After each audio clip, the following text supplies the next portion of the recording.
कल्याण डोंबिवली महानगरपालिकेच्या रुक्मिणीबाई रुग्णालयातील उपचारांबाबत भोंगळ कारभार समोर आला आहे। 2.5 वर्षीय मुलाला भटक्या कुत्र्याने चावा घेतल्यानंतर त्याला उपचारासाठी रुग्णालयात दाखल करण्यात आलं। यावेळी रेबीज प्रतिबंधक इंजेक्शन देण्यात आलं। मात्र इंजेक्शन दिल्यानंतर त्याची सुई मुलाच्या कमरेतच राहिल्याने एक्स-रे नंतर समोर आले।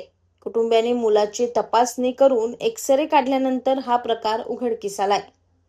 या प्रकरणी शिवसेना शिंदे गट पदाधिकारी अमित कोलेकर यांनी संबंधित जबाबदार अधिकारी आणि कर्मचाऱ्यांवर कठोर कारवाई करण्याची मागणी केली। कल्याण पूर्व येथील काका ढाबा परिसरात राहणाऱ्या सूर्यभान पांडे आणि त्यांची पत्नी काजल पांडे हे दोघे आपल्या 2.5 वर्षाचा मुलगा कावेश याला घेऊन केडीएमसीच्या रुक्मिणीबाई हॉस्पिटलमध्ये आले होते। मुलाला एका पाळीव कुत्र्याने चावा घेतला होता, त्यामुळे हॉस्पिटलमधील डॉक्टरांनी मुलाला रेबीजचे इंजेक्शन दिले। मात्र इंजेक्शनची सुई मुलाच्या कमरेत अडकून राहिली। काजल पांडे यांनी सांगितलं की मुलाची सुई बाहेर आलेली नाही, मात्र डॉक्टरांनी सांगितले की ती इकडे तिकडे पडली असेल, तुम्ही मुलाला घेऊन जा। थोड्या वेळानंतर मुलाला त्रास होऊ लागला।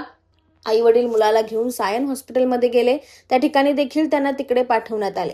त्यानंतर त्यांनी मुलाला एका खाजगी हॉस्पिटलमध्ये दाखल केलं। अडकलेली सुई ऑपरेशन करून काढण्यात आली। या प्रकरणात मुलाच्या आई वडिलांनी हॉस्पिटल प्रशासनावर कारवाईची मागणी केली आहे।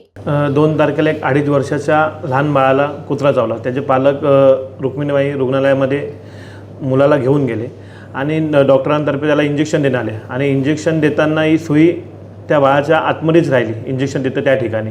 आणि ही गोष्ट पालकांनी डॉक्टरांना सांगितली, परंतु डॉक्टरांनी उडवाउडवीची उत्तर दिली की नाही, खाली पडली असेल किंवा काय। त्यानंतर त्या मुलाला त्रास झाल्यानंतर खाजगी रुग्णालयात घेऊन गेले आणि ऑपरेशन करून ती सुई काढण्यात आली।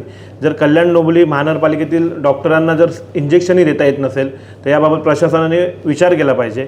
आणि हे आत्ताचं नाही तर वारंवार रुक्मिणीबाई रुग्णालयामध्ये आता मागच्या वेळी मला वाटतं प्लॅस्टर खराब दर्जाचं होतं, त्यानंतर एक्सपायरी डेट गेलेले आपल्या गोळ्या औषधं होते।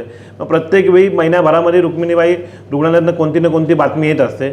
तरी माझी प्रशासनाला विनंती आहे की जी या डॉक्टरांनी जी ही कृत्य केले याच्यावरती कडक कारवाई होणार का आणि याबाबत रुक्मिणीबाबत कधी सुधारणा होणार।